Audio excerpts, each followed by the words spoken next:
The Migration Summit 2022 is organized by the MIT Refugee Action Hub, REACT, Namal, the Karam Foundation, Paper Aeroplanes, and the MIT Abdul Latif Jameel World Education Lab.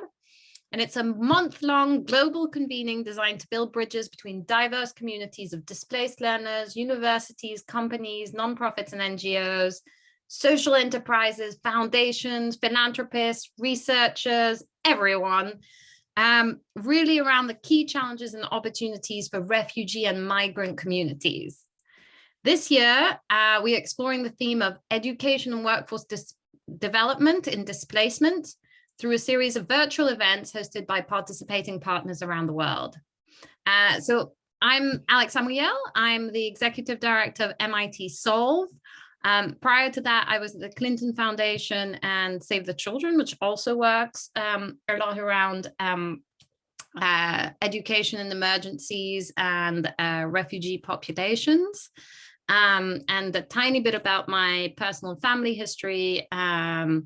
My father was displaced from Algeria, and my maternal grandmother was a refugee in 4 or 5 or more countries before the age of 26 throughout the Russian Revolution and World War II.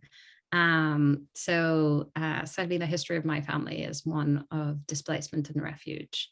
But it's not about me today. It's about a number of our exciting panelists who are calling in, just like many of you from all around the world. So on this panel tonight, and you'll be able to ask questions. So start thinking about the questions that you want to ask this panel. On this panel tonight, we have Katrina Tu, who's the founder of Open Door Policy, a social enterprise that trains and connects refugees to remote work opportunities with employment partners such as Finder and Microsoft. We have Marcello Bonatto, who's the co-founder and co-CEO at ReCoded, where he leads strategy, impact, and growth. And he'll tell you more about ReCoded soon. Majed Abdulsamad, apologies if I'm mispronouncing that, who's the co-founder of SYE Initiative, a refugee-led New York-based nonprofit working to improve access to higher education for students in conflict areas and refugees. Lina Sergie Attar, who's Syrian-American architect and writer from Aleppo, and she's the founder and CEO of Karam Foundation. And finally, Lorraine Charles, who is from Namal and whose expertise is the political economy, development, and education of the Middle East. But less about me and more about them. And so handing the microphone to them, I'd love to start you all off with the same question, which is to tell us about yourself and your story and your journey to starting your various initiatives. Let's start with you, Katrina, if that's okay. Thanks, Alex. Really nice to be here. Hi, everyone. Dialing in from Asia this morning. A bit about my journey. I would say I spent the past 10 years as a marketer in the software industry. And after a certain point, you sort of can't exactly market things you don't care about, right? So I always knew that I wanted to end up in education in some way or another. So a lot of what I had been doing for the past few years is training startups, training adults within the spaces that I've operated in. But I think starting Open Door Policy was a pretty natural fit because with my other hat at the moment, I work in venture capital, supporting early stage startups to build their companies. And every day we see the need to sort of hire more people into these roles. So yeah, like Open Door started because I had stumbled upon communities that are very qualified, but are unable to work in the countries that they're waiting in limbo in for resettlement. So yeah, that was a natural thing that came up basically, which I can elaborate a bit more about. But yeah, seeing jobs on one side and then seeing the talent supply on another side that, you know, we don't typically have access to. So that's a bit about myself. Wonderful, thank you. Well, it's interesting to really see this sort of seeing a problem on one side and seeing a problem on another and being able to find the solution between both. So thank you. A little bit similar and perhaps different. Marcello, do you want to tell us a little bit about why you started ReCoded some 5 or 6 years ago? Tell us about that story. Absolutely. My out is because of that. Really happy to be here. And I was born and raised in Brazil, where I started as a journalist, but quickly shifted to social impact work after living in Japan and Egypt for a few years. And the common thread in my professional life has been education. And prior to ReCoded, I've had the opportunity to work had been affected by violence and conflict, trying to understand how to resume education after disruption, but more importantly, how to do it sustainably and with quality. And it's common that in the aftermath of war, we land on the idea that some education is better than no education. And there is some truth to that. But my life's work has always been to pursue the best quality of education for everyone, regardless of their circumstances. So that's how I ended up starting ReCoded in 2016 with my co-founder. And ReCoded was founded to solve the disconnect between education and employment in places affected by crisis, and to respond to the growing global demand for talent in the technology sector. Wonderful, thank you. So similar visions of that disconnect and trying to find some solutions on this. We'll talk more about that in the next questions. Let's move, if that's okay, to Majed. Tell us about the Syrian. I forget what the SYE stands for. So how about you tell us what it stands for, and also how you came about starting this. What took you through this? Why are you doing this? Absolutely. So SYE stands for Syrian Youth Empowerment. We figured that's a very long name, so we just crunched it. SYE is really an attempt by a number of Syrian students, myself included, to address the issue of access to higher education for Syrian high schoolers, Syrians, Palestinian Syrians, and Iraqis who are affected by the war in Syria. I personally left the country in 2012 after the Syrian revolution. And while me and 3 other friends were graduating from a program in Chicago, we had gotten there through a scholarship from Jasur, another nonprofit that helps Syrian students. We thought, we want to keep that cycle going and do our own thing. And that's how this idea really started. We started thinking we're going to give scholarships to students, just like we got financial aid, but we were only able to collect $2,000, and that was not enough for a scholarship. So we shifted focus and looked at the cycle of admissions and said, where can we help students so they can submit, these really talented, spectacular students, to submit applications to American universities and universities around the world and receive their own financial aid. There's a lot of scholarships, there's a lot of support out there, but coming from Syria, or in many contexts that are different from the American educational system, it's difficult to be able to make that leap without some help. Some simple things as taking the SAT, the TOEFL, these required exams, or even paying for the application, even if it's $20, that's a major hurdle for many students. So that's where SYE came in. Obviously, it was with a small budget, so we had to depend a lot on volunteers. And we started with some maybe 9 to 12 volunteers. And over the years, that was 2015, over the years, we grew to over 100 volunteers. Now we have a full-time amazing operations manager that helps us do this work. So yeah, over the past 5 years, we were able to work with more than 350 students. We have students at MIT, at Harvard, and some amazing universities around the world.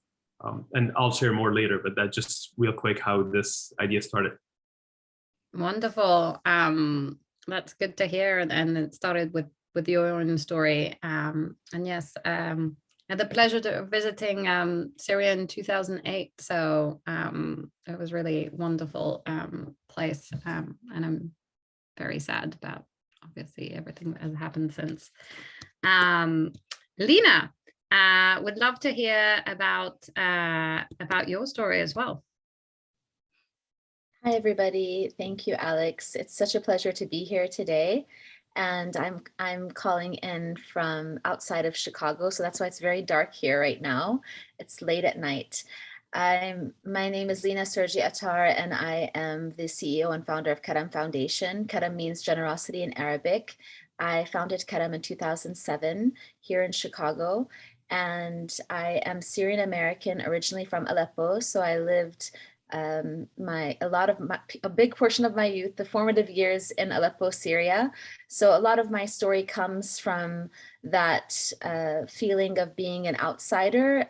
When I was born here, I always felt that there was something missing. When I went to Syria, I was kind of the American kid, and then I came back to the United States. And so that experience of being displaced from home and finding home again actually played out later in ways that I would have never imagined when the Syrian revolution began, and Karam's focus completely became focused on supporting Syrians specifically, and then Syrian refugee youth, and watching my homeland being destroyed, much like Majed, and everybody in my family having to leave, and really everybody that I know being affected by this war. We wanted to act in a way that was very meaningful, and we learned our way through the actual war and the displacement and how to act as an organization. So we grew with the crisis, which is very difficult in itself. And we came at it from a background, everybody in our organization, we don't have backgrounds in running nonprofits. I'm an architect by training. I went to MIT too. And we came at it from a different point of view of being creatives and innovative people, and stepping in and listening to communities, to what they needed at the time, and reacting in that way, and building networks of trust. So that's how we built Karam. Right now we have two community centers of innovation in Turkey, one in Istanbul and one in Reyhanli, which is a small town in southern Turkey on the border with Syria. We've worked other places throughout the years, and we're focused really on how to actually invest in young Syrian lives, teenagers and students going to university, to do this deep impact work that will change the trajectory of their lives through education, innovation. And we run really cool programs for teenagers in the Karam houses. Our staff, we're really proud to have a majority refugee staff. We hire Syrians to actually do the work on the ground and be able to provide services from the community to the community. And in a big way, my work comes from this place of, I'm caught between the past and the future. I'm very much attached to everything I learned about my family living in Aleppo, and being very attached to the land and attached to my roots, at the same time knowing how important dignity and freedom and being able to reach your full potential is. And that's what we try to do every day for the kids that we work with, is to remind them what it is to be Syrian and have them guide us to where we're going to go in the future. Wonderful, thank you so much. And last but not least for these introductions, Lorraine, tell us your journey and your story to this work. Thank you very much. It's great to be here, and amongst friends. I've known Katrina and I've known Marcello for a while, and Lina as well. So it's really exciting to be here and to speak on the same panel as you guys. So I guess, as Marcello knows, my study didn't start as an entrepreneur. I didn't mean to set up an organization. I was a researcher, and I was doing research on refugees and education. Initially, my initial research was on the Arab Spring and women as an academic, not even thinking about what that would lead to. And I sort of chose working on the Syrian crisis because I'd been to Syria myself, and I fell in love with the country. I loved Aleppo. It was the best place in the world to me. And when the Syrian crisis happened, I really wanted to write about it. So that's why I chose Syria as a topic back in 2011. And then fast forward a few years later, I was doing more research from a more policy perspective for an NGO, looking at education for refugees in the Middle East. And I saw that there was very little focus as children get older, lots of focus in primary, less in secondary, past secondary, a very little focus, very little funding. And I wanted to understand what was the trajectory of kids toward employment. So I did research on employment for Syrians, looking initially at Jordan and Turkey, and I saw the huge gap. And this is in 2016. Everyone had a very traditional view of what employment should look like. So I thought, why not reconceptualize employment? So my big recommendation was remote work for refugees. How can we change a narrative for what employment means? And initially, when I started writing about it, I wrote an article for the World Economic Forum at the end of 2017. And not really intending to do anything.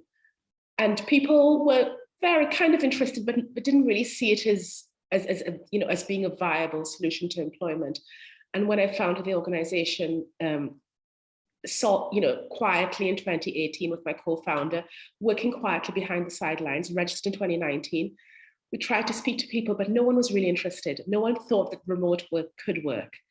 And when COVID happened, that's when things changed. But really, like Katrina and Marcello, I saw there's this huge gap in how people were viewing, viewing employment. And coming from the research perspective, I saw that there were lots of answers and people just weren't really embracing what the change could be. So that's why I founded NAMO. Wonderful, thank you.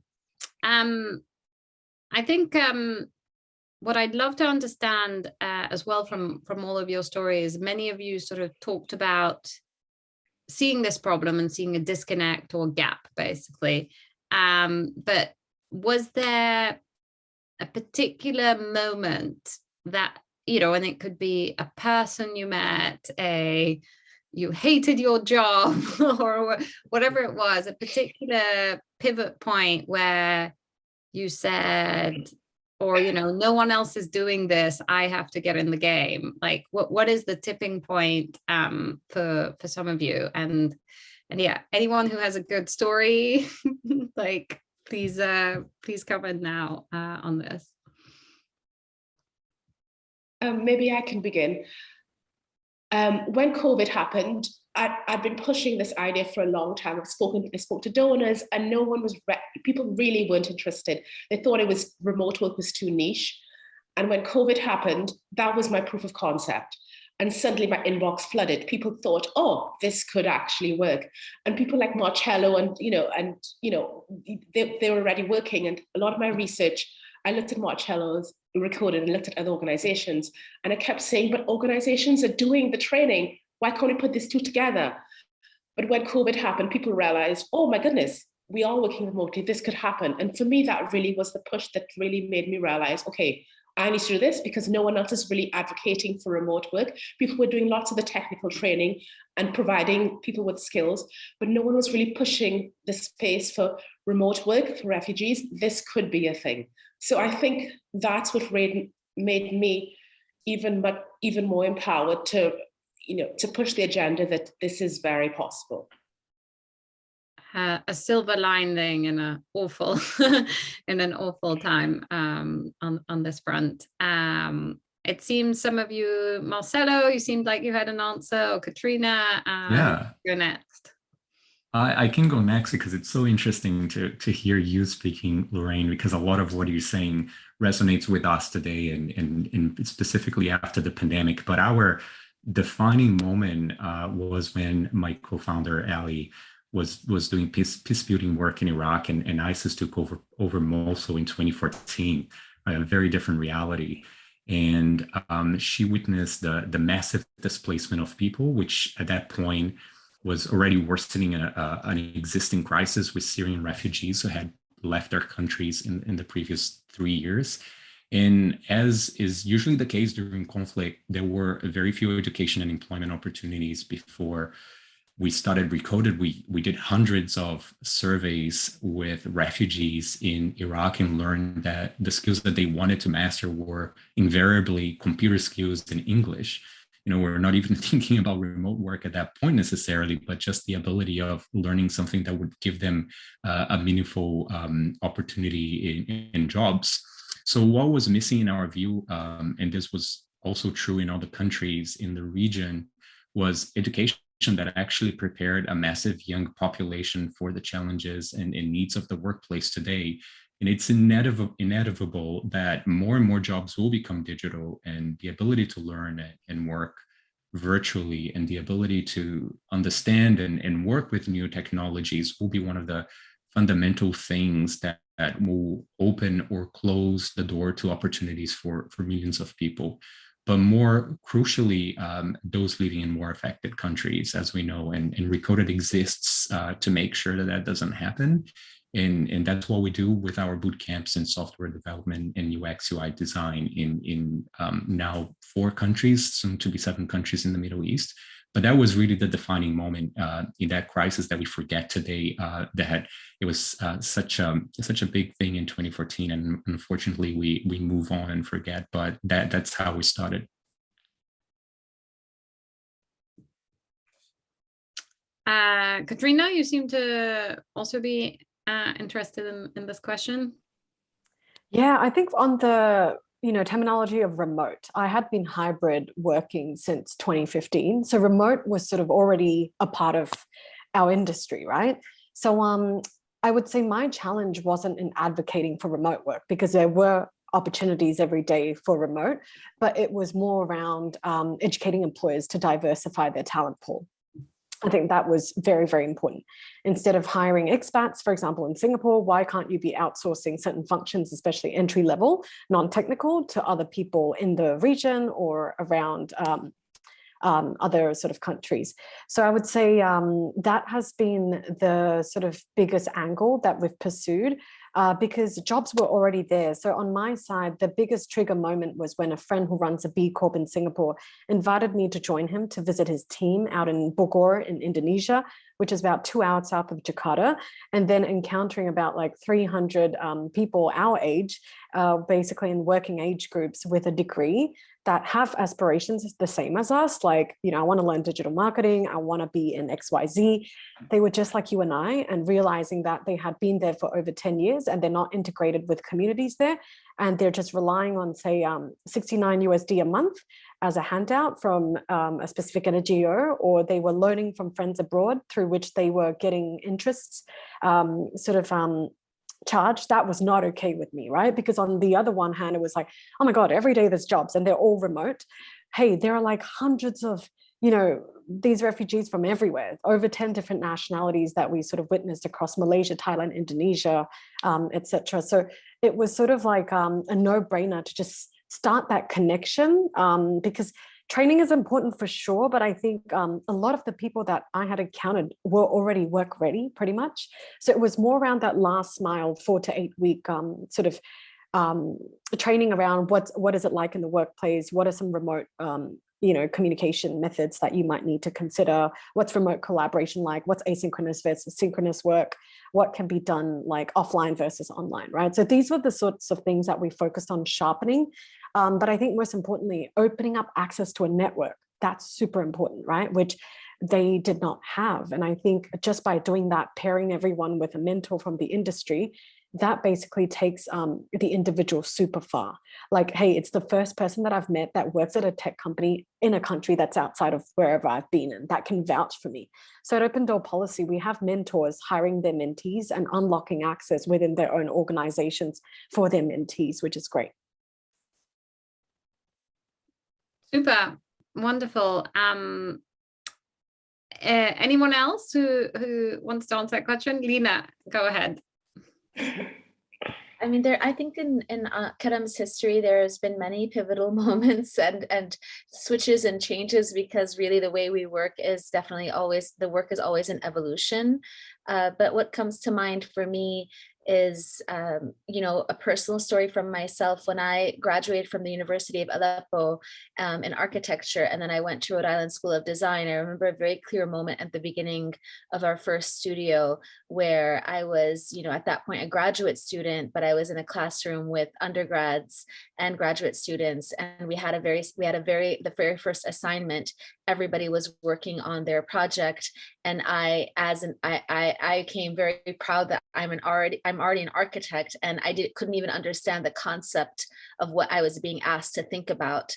And it was a very hard realization of this goes even beyond the war in Syria, beyond everything pre-war, that the education method is so limiting, and it's so much rooted in the authoritarian system of people being always afraid and not being able to, raise your head up and aspire to think and be. And so that stuck with me, and I undid it, but I undid it because of my privilege, because I was able to be in these spaces to learn to think. And much later, 10 years later, when we're working with refugee kids, and we had this concept of let's make maker spaces and give them all Wi-Fi, and the spaces all created for the kids in this place where people barely have anything. That concept was like, why do refugees need that? Why do these kids need that? We need to be feeding people, like even from, a lot of Syrians that would say people are starving, people are this, people are that. Why do they need all of this? You can do so much more for many more people. And I always had the argument of, no, we have to give these kids, these ones that we can actually impact everything so that they can change their lives. And I remember many moments of walking into a studio and seeing a girl who looked like me when I was much younger than me at that point, and she working on her project, and that gleam in her eye. She's literally miles away from the border, probably less than 100 miles away from where her village was being bombed. Sometimes we'd hear the bombs at night, and she's working and making this robot. She's working and learning this computer program. And you can see that she knows how to think, and she knows her potential. And it's happened so many times, and they're not even aware of like what that gift is yet. And it's already, the light is on. For me, that's the work that goes, that's the revolution, really. It's that no matter what's going on in Syria, we can't change the politics, we can't end the war, even though we really tried, but we can shape the future through these people who will in turn affect other people and create this ripple effect of change in the future. Wonderful. Thank you for sharing that story. Majed, anything to add to this? I have a couple more questions, and then love to open it up to the panel as well. Yeah, actually, a number of ideas were mentioned that we resonate with 100%. Specifically that, we work with students to help them access higher education. I'm not an expert on higher education by any means. I'm actually an architect. And to us, it was not that, we have the experience, we have the knowledge that's shared. It was more of we have the experience because we've gone through this, and now many more can go through the exact same if we just tell them what we know. And we started with very low resources. Even like we started this Facebook page for a Google form that says, if you're a high school student and you're thinking of applying to universities outside the country, fill here, just give us some information. I don't even remember what we asked, but we definitely didn't ask enough data to select a group of students. And we got maybe like 40 applications, picked 20 out of them and start working with them. And over the years, they just started to develop. We first started working with just over WhatsApp, saying, okay, we will mentor you, we'll text back and forth, and we'll do these calls, and start to refine our ways and add more volunteers. But while we didn't have a single moment that was like, okay, aha moment, now we need to start this. Honestly, to me, almost every moment is a reminder. Like now I'm an architect, urban designer in New York. I look back at like the education I had, my graduations, all that. All of this would not have been possible had it not been for that one email that says, oh, here's your I-20, you're admitted, and here's the I-20 that says you can go to an embassy, you can book a flight and come to America, and everything from there is just history. So for all these students, and to think, sure, we're average, I would say we're very average, but they're brilliant kids who need a little push, and they will go a lot further than we've ever been. And that little push is something we just happen to be in a place to give them. And by we, I mean literally anybody who's gone through higher education in an English-speaking university and can explain to another student, what do you need to do to tell universities about yourself and gain that admission? And to something Lina mentioned as well, for many students, this is not even an item on their mind. They don't think I'm gonna go to university. They don't even think like Harvard, MIT. They think, oh, I'm gonna finish high school, maybe work somewhere. For some of the young women we work with, education might not be an option because of the family restrictions or constraints. So to introduce the idea that, no, high school is not the end of the road, it's actually the beginning. You can go to university, you can go to the best university in the world, and you can become literally anything you've dreamt of. And that all starts with an application you will see on Facebook. And actually our application is open for 2 more days for this year's class. So that's how this whole thing is working for us. Thank you.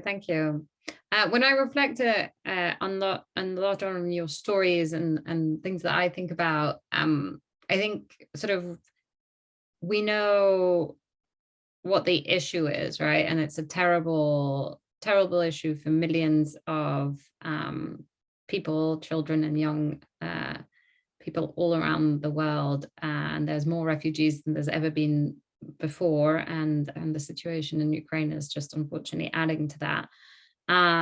We know what the problem is, but thinking about your own purpose and the solution is thinking about also like what lived experience and skills you bring uniquely to the problem. So I think it's really interesting to see that we have two architects, a researcher, a marketer, an education provider, people who may not have ever thought to be in this thing, but to think that your approach to maybe seeing the problem and or certainly seeing the solution is part of your unique abilities and gifts. So thank you so much for this. I have one last question to ask, and it's sort of future looking, and then I will then I know there's a couple of people who've raised their hand and or who have put some questions in the chat, but thinking about the future of this, the positive and negative, what gives you hope and what learnings do you have in relation to the situation in Ukraine, if any learnings, I guess? Who wants to start?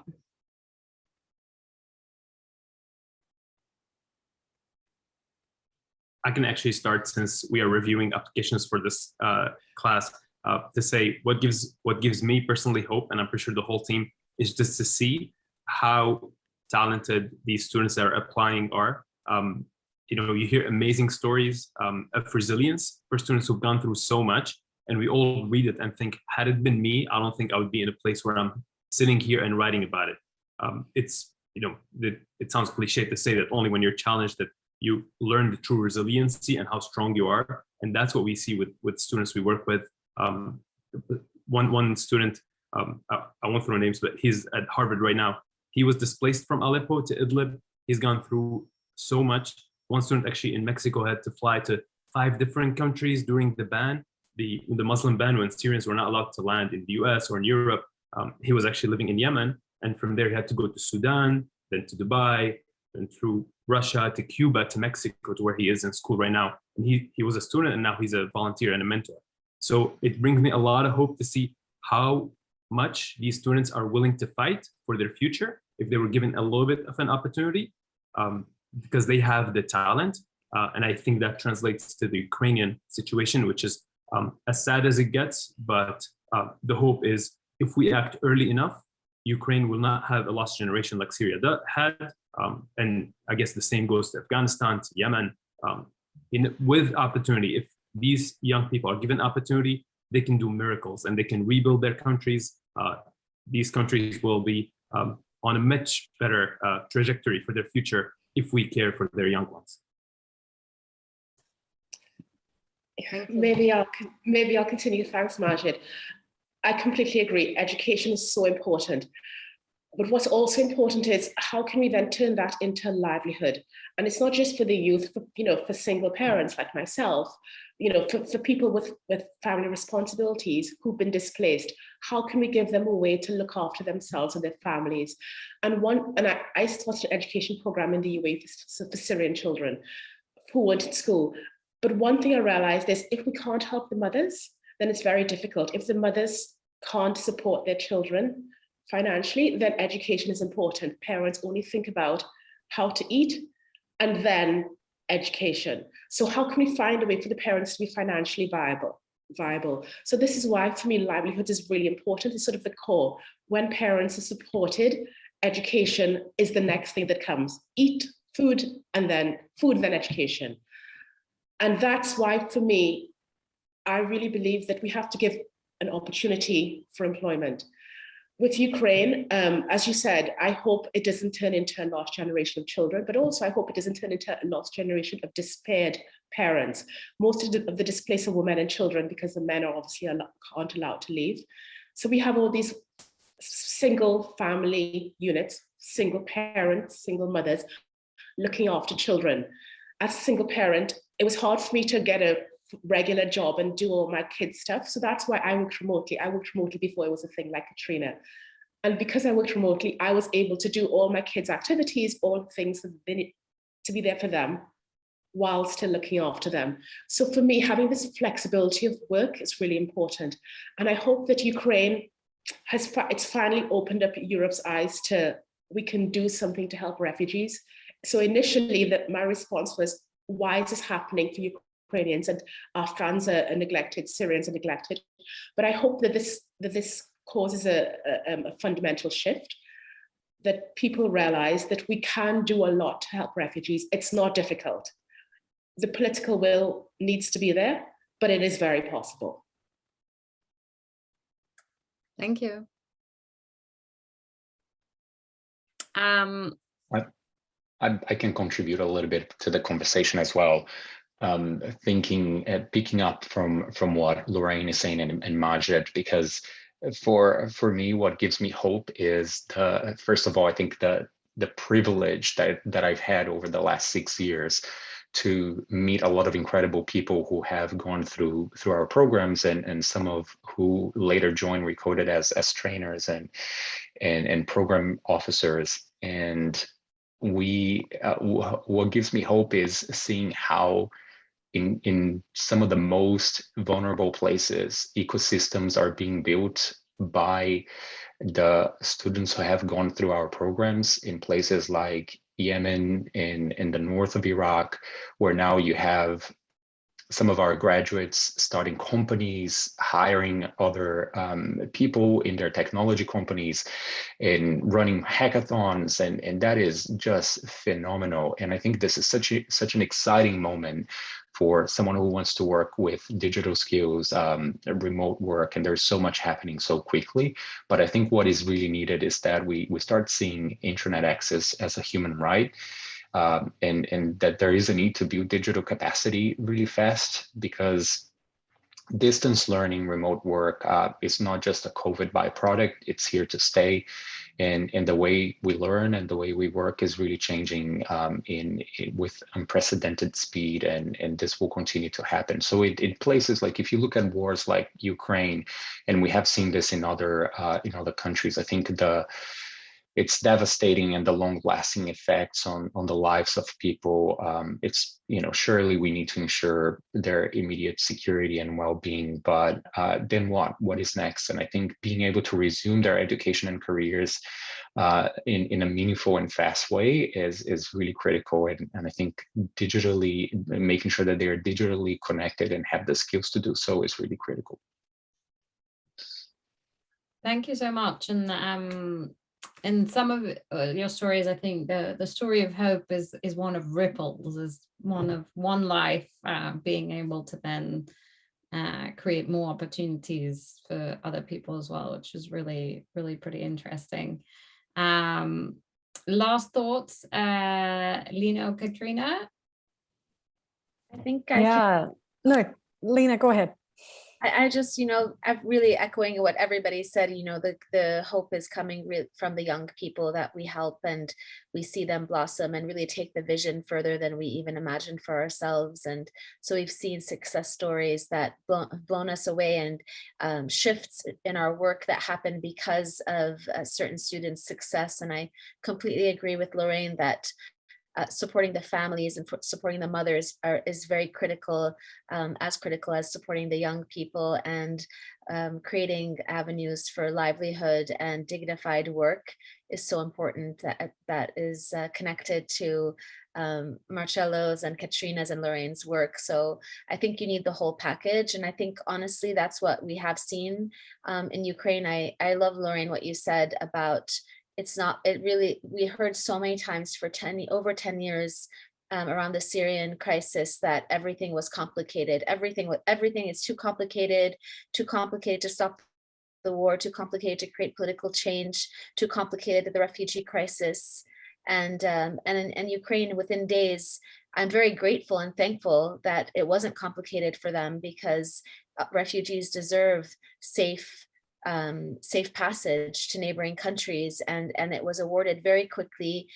People understood what people needed. Neighboring countries knew what needed to happen immediately to alleviate the suffering and to get people, to be comfortable and find shelter and even find rights to work very, very quickly. So it can be done, and I hope that that's a lesson for the larger agencies to see how it can be done in a way that does not put other people's lives in danger, like we saw with we still see with the passage of refugees on the boats and through, walking through Europe and all of the atrocities that we've seen over the years. So I do hope that that could be a learning lesson for humanitarian agencies and for governments. Thanks, Lina. I was going to add that the biggest hope, I would say, is seeing the mobilization of the private sector support the humanitarian crisis as well, because we can't do it by ourselves. It needs to be the community that supports each other. For example, some of our graduates have actually been sponsored by the employers via skilled migration visa pathways, supported by Talent Beyond Boundaries, etc. And really, these are a lot more sort of longer term solutions that can be acted upon outside of the UNHCR, right? So I think together we can all sort of do our part, although, it's our little part, but hey, along the sort of life cycle of an individual, there can be different partners supporting in different areas, for example, education first, right? And then into sort of remote employment, etc.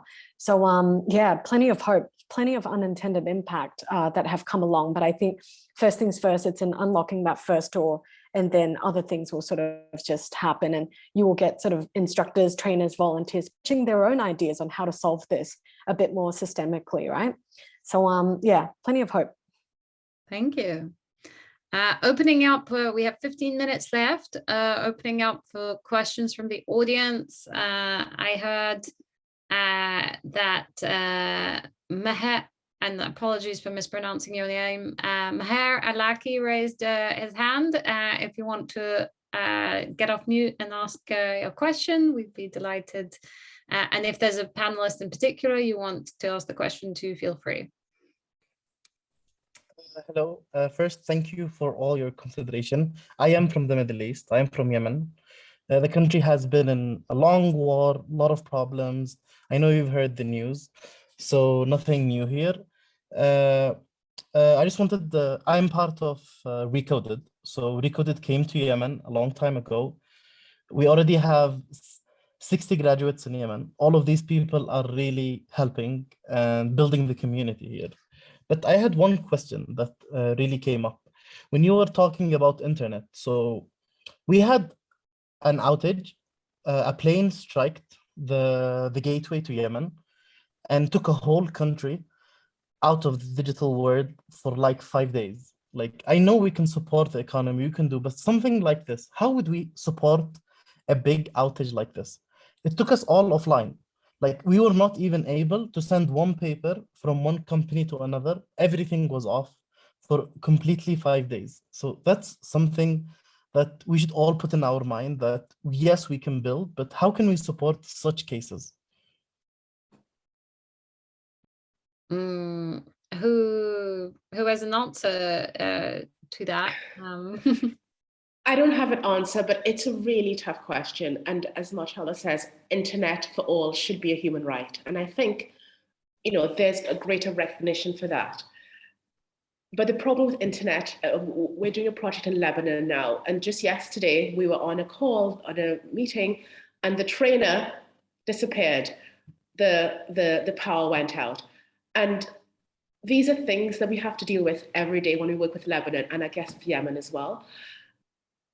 Yemen is complicated. I live in the UAE, so you know the relationship that we have to you, and it's not a very pleasant situation. I think all of these things, politics needs to address the issue, but I feel that in these big cases, there's a lot more than political will. This is where people have to come together, and people have to stand up and say, we need more than we are provided with. It's gonna be hard. Yemen has had decades of trouble. But Yemen was once a great country. Sana'a was an amazing city. Hopefully it can regain that glory again.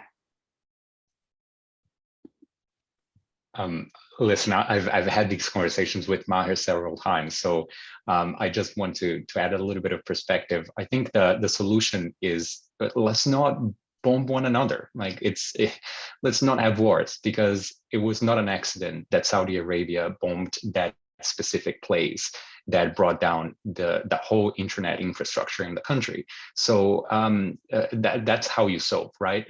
Because no matter how good of an infrastructure you have, if another country is bombing it, then you will be off the grid for a long time.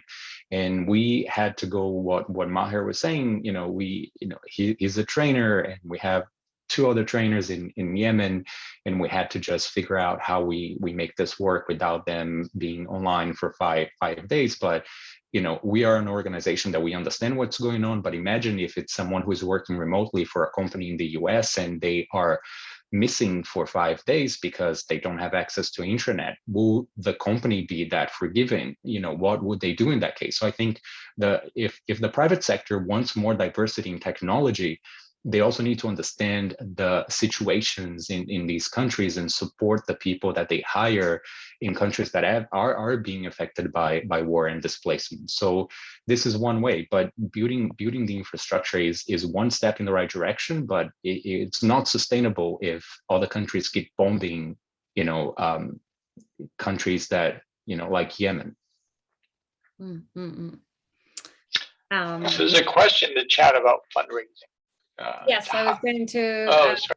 No. Go ahead.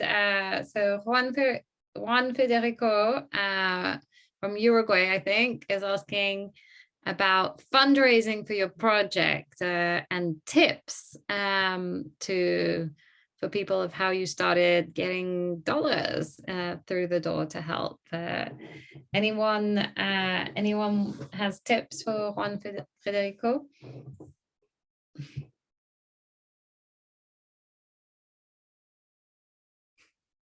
No worries, Juan, thank you. I mean, I can talk about our fundraising. At Karam, we're funded almost completely by individuals and family foundations, so no government funding and no large grants. And it might not be the easiest way to continue to fundraise, but this is the way that we found the biggest success, because we get the most flexibility in terms of doing what we want to do.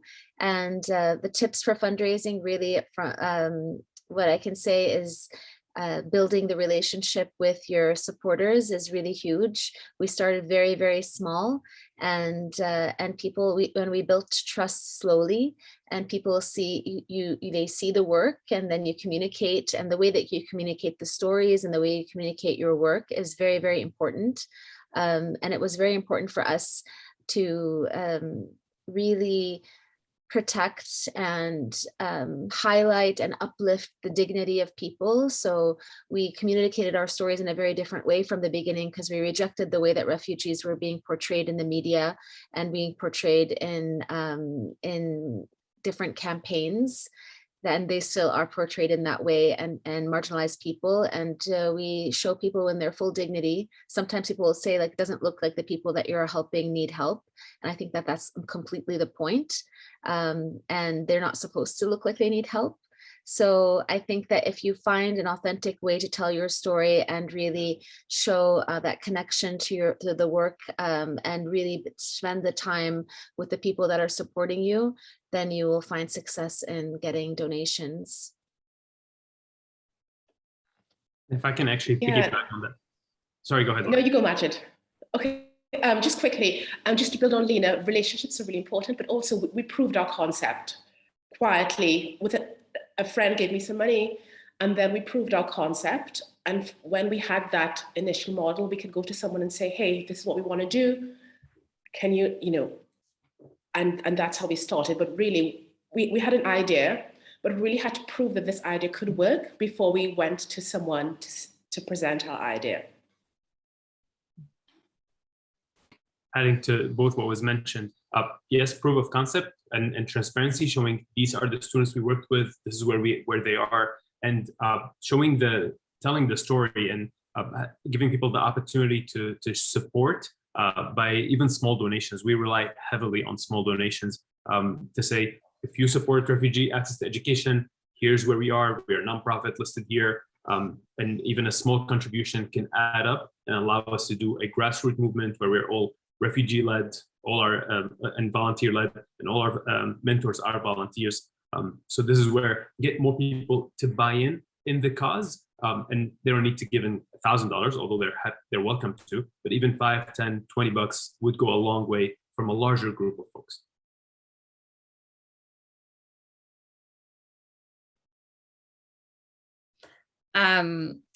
If there's no one else, I also recommend personally the story of Self, Us and Now from Marshall Gans. He teaches at Harvard a course on this, but it connects back to your why. It connects back to your own personal story and journey, and why it matters to not just you but everyone, and why there is urgency in a problem. So we do that with our solver teams as part of MIT Solve, and it's always a really great exercise. So it goes back to the topic of this panel. We have 4 minutes left. If there's a burning question, I'll take it, but if not, I would ask the panel in one sentence the advice they would give to the rest of the people joining us today. What advice would you give to people who are working in this space, who would like to get started? I'll just kickstart. I would say learn from who you're serving rather than from other organizations all the time, because when we first started Open Door, a bunch of other organizations working with refugees always said, oh, this will never work. Refugees will never be hired. This can't work. They can't be paid. And, we just asked a simple question, which was, how are you currently receiving money to, the recruits that we were getting into our programs? And everyone had an ingenuous way of getting paid. So I think, again, like back to first principles, listen to who you're trying to serve rather than like to each other, because we might know something that, the beneficiaries should really be telling us how they prefer things to be rolling out rather than us dictating and imposing our privileges. Yeah. Yeah, thanks, Katrina. I want to jump off that. Agreed. Definitely listen to who you speak to, but I also feel that we have to cooperate amongst each other. We all operate in such silos. We need to really work together as organizations. We're serving the same people. We have to change our language. We had a great keynote earlier this week about decolonizing the refugee space. We really have to think about, recognize our privilege, but also recognize what our privilege can mean to support those who don't have our privilege. And we all have different levels of privilege, and sometimes we feel that we don't have privilege.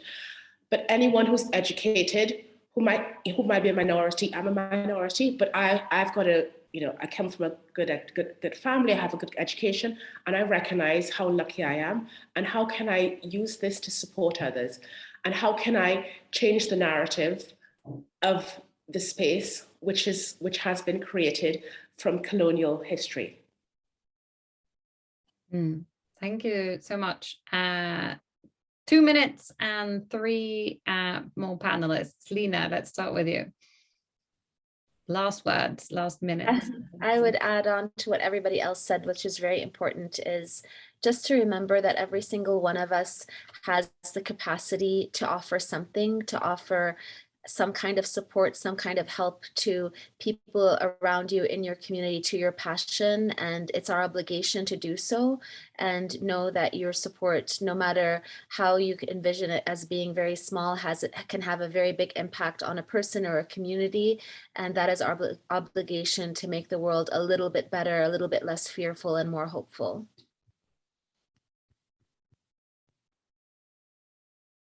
Super. Marcello, Majed, 30 seconds each. Yeah, sure.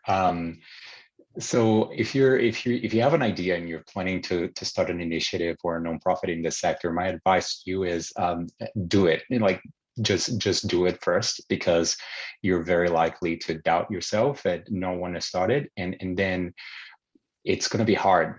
Let me tell you this, it's a hard job.